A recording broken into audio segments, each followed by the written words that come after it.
Hi everyone, Kirsten Foss here from Kirsten Foss Coaching and Virtual Spa Business Management. So today I want to talk about marketing, but in particular I want to talk about social media marketing and why social media should not be the only marketing that you're using to increase your bookings and sales. Well, that might be a bit of a slap in the face for some of you because there's so much hype out there. There's a lot of marketing to you, dear spa owner, about needing social media marketing. Now, I'm not going to deny that. In fact, absolutely, social media marketing is essential. It is part of brand awareness. It's part about showcasing your knowledge and expertise.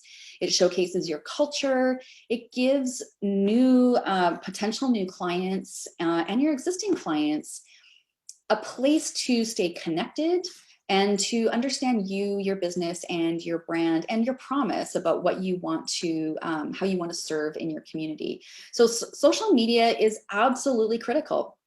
People, when they're checking out a new business, one of the first things they do is they check out their social media platforms to see how relevant they are, to see how professional they look. It's literally like the first impression. So don't get me wrong, you can't just push social media to the side and say it's not important.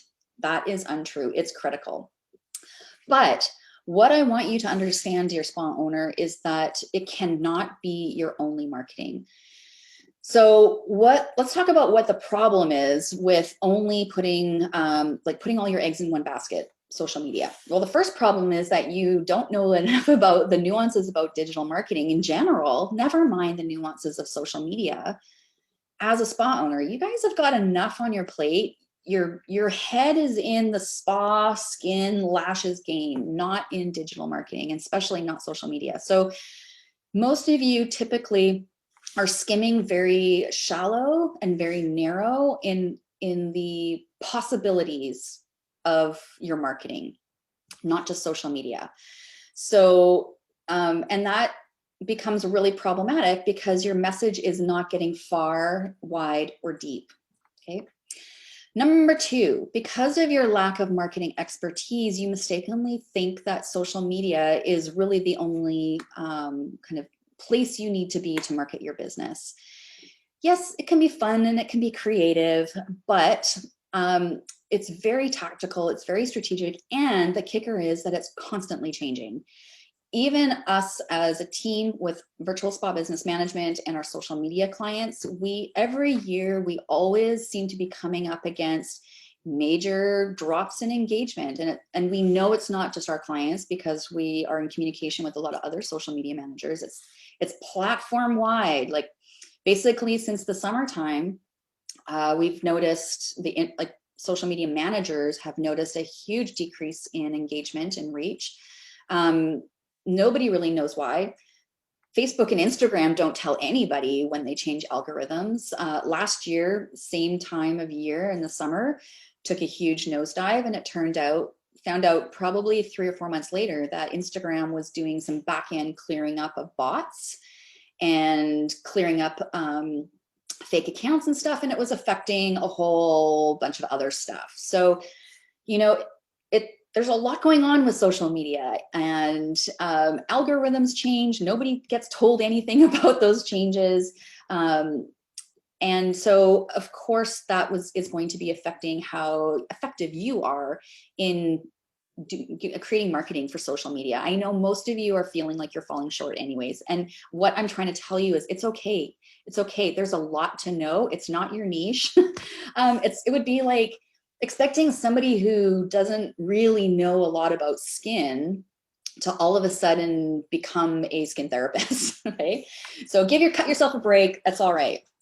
All right, number 3 problem with only using social media for your full marketing is that unless you're doing paid ads, and I'm really just talking about organic social media, that means that you're not using any paid ads, you're not doing any boost posts. Did you know that you only actually get about 5% reach? That means that only 5% of your posts are actually reaching anybody on your follower list, which actually is a little higher than I thought. And that statistic was pulled from some data that was done, some research that was done in the springtime. So that's fairly, it's 2020 data. So, when you think about it, if you're only focusing on social media and only organic, then a very small percentage of your followers actually see any of your messages, right? So maybe this is starting to make sense why your social media isn't sending you the bookings and the sales that you thought it would be. All right. Number 4 problem with social media is that many of you, and I've gone through some of your lists, your follower lists, a lot of you have really messy follower lists. And what I mean by that is that you don't have primarily your ideal client as followers. A lot of you, especially you solos, pay attention to this. A lot of you solos have mostly other estheticians or other spas following you. So while I totally get that, there's like ladders that go around, let's support each other and like each other's pages, you guys are too small to really make this effective, to make that kind of follower count effective. Besides, even Instagram has stopped follower counts. They've taken away the reward system of, not of followers, of likes on posts. Okay, so when we're looking at followers and likes, those are vanity metrics. They don't mean anything in terms of bookings and sales. I have a very quiet Instagram account. I post on Instagram, but I know that my followers, the bulk of my followers, they're very, very tight on my Facebook page as far as mostly being spa owners. I check every one of them that come in as a new like. And so it's a relevant list. When you have other esthetician for you guys, if you have other estheticians or spa owners on your list, your marketing isn't going to your ideal client and you're wasting your time again. So while it's nice to support our other esties, it's not helping your social media reach. Okay. So when we get clients like that, we actually go through their client list and purge them. So that we have a clean client or follower list to actually work with in our engagement. And then we start engaging with the actual ideal clients and start attracting those types of followers. But that's a really big, messy piece on social media for a lot of spas. So I encourage you not to follow other estheticians or get involved in those like ladders as much as support your other esties in a different way. The other place that this gets really messy is if you decide to go, or if you're starting to boost posts, or you have been boosting posts. If you've been boosting posts to your followers and they're mostly estheticians or they're not relevant followers, meaning they don't even live where you live, or maybe they don't even live in the same country. Now that is going to start changing as we start developing more e-commerce in the spa industry. But right now, most of you are brick and mortar and very location dependent. So if you have a lot of esthetician spa owners or, bots that are following you or fake accounts or even people that aren't, they're in different countries and you're pressing the boost post on that, it's really just wasting your money because you don't have anybody on your list that's worthwhile in terms of your ideal client. And problem number 5, which is a huge issue, we've all seen this in Facebook groups, and that is your account gets shut down. You don't own the real estate on social media. So if you get hacked, you might not be able to get that account back. If you screw up somehow doing Facebook ads, you get your account disabled or shut down. That's happening a lot right now because it's kind of wonky at Facebook and Facebook ad land. They've got a lot of bots helping them get ads through, and stuff gets through that shouldn't get through, and then accounts get penalized for it. So it can be a real pain. So just even acknowledging, like, I don't own that real estate.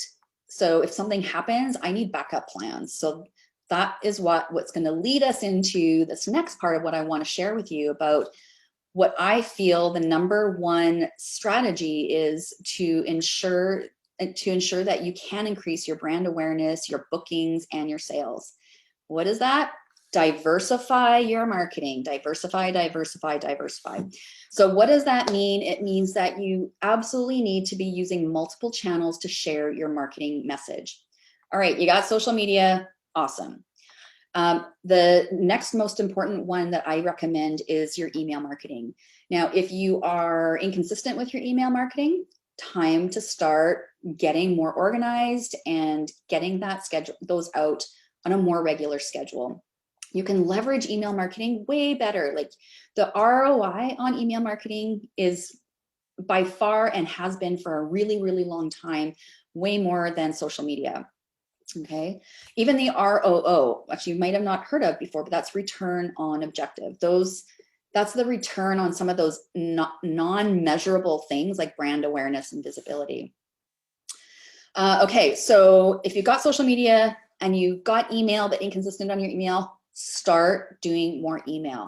Now, here's the kicker. You don't have to come up with new content all the time. Because your posts are only, only 5% of your followers are going to see your posts. That's if you actually have a clean follower list. It's okay to repeat those messages in an email. All right. So we recommend sending out emails twice a month, one at the beginning of the month. That's more of a newsletter format, kind of, what you're focusing on this month, if there's any service features, any product features that are going along with your focus. And then, of course, having a call to action to book. And then mid-month, having more of an educational focus where you're actually just more giving information like skin. This could be just kind of a more fleshed out skin tips. It could be sharing your blog that went up at the beginning of the month. And of course, always having a call to action for booking or purchasing products. All right, if once you've got your social media, your email, the next thing you want to look at absolutely is your website for your marketing. Now with website, make sure your site is SEO optimized. And then the other piece, the more long-term piece of marketing, but absolutely works really well for your own market positioning, for making sure that your knowledge and expertise is showcased, and that is blogging. Okay, so if you don't like blogging, if you're like, I'm a terrible writer, I hate writing, that's okay. We do this, my team and I do this. Oh, I don't write it, but I do all the strategy behind it. And our team does the writing for you. So just because you don't like writing or don't want to write or don't have time to write, that's okay. All we need is a topic and talking points, and we can flesh it all out for you. SEO optimized, uploaded to your website, scheduled, and tracking all your metrics and keywords for you too. Okay, so I want to kind of flip back to social media. And if you are already posting on Instagram and Facebook, I'm just going to turn my lighting up a little bit. It's kind of dark in here. If you've already got Facebook and Instagram, it didn't really change anything. If you already got Facebook and Instagram, then if you're doing video, like vlogging, if you're doing Facebook Lives or IGTV Lives, repurpose that video. Create a YouTube channel and just download your IGTV Live or your Facebook Live and upload it to YouTube and put a caption on there. Like easy peasy. It just takes a little bit extra time and not much, and then you've got another channel there. If you're blogging, you can always, with Pinterest, just put your blogs up as pins on your business Pinterest board. So there's lots of ways to repurpose. You don't have to. In fact, it's not even recommended that you're coming up with all different information for all platforms. No. Same kind of information. You can absolutely change it up, but definitely repurpose the content that you're creating. It's going to make life so much easier for you. All right, that is it for me. I wanted to make sure that you are super clear about making sure that your marketing is more diversified than you thought it actually needed to be. If you're struggling with actually how to put this all together, that's what I do. I call myself the Grandmaster Strategist here. I feel sometimes like I'm in a bit of a circus, but it's a really fun circus and I love being in it. So book a call with me if you are looking at diversifying your social media, whether you want a coaching call, maybe just a single one-off coaching call to help you wrap your head around what you need to be doing with your marketing, what you could be doing with your marketing. Or if you want to outsource it to us, whether that's blog ghostwriting or doing your email marketing for you or social media management. So we're actually in the process over this next couple of months of developing more services, more done for you services for spa owners, like SEO. What else have we got in the hopper? That's kind of the SEO, possibly more Facebook ads. That's kind of coming in over the next year that we're starting to work on right now. So basically, as the spa industry, as we work in the spa industry as a marketing agency, we're starting to see kind of more and more holes. And as the team develops and we bring more people on, we can help serve you guys more as well. All right, that's it for me. Have a wonderful weekend. If you have any questions, please drop them in the comments below. If you wanted to send me a private message, please feel free to do so. We'll see you next time.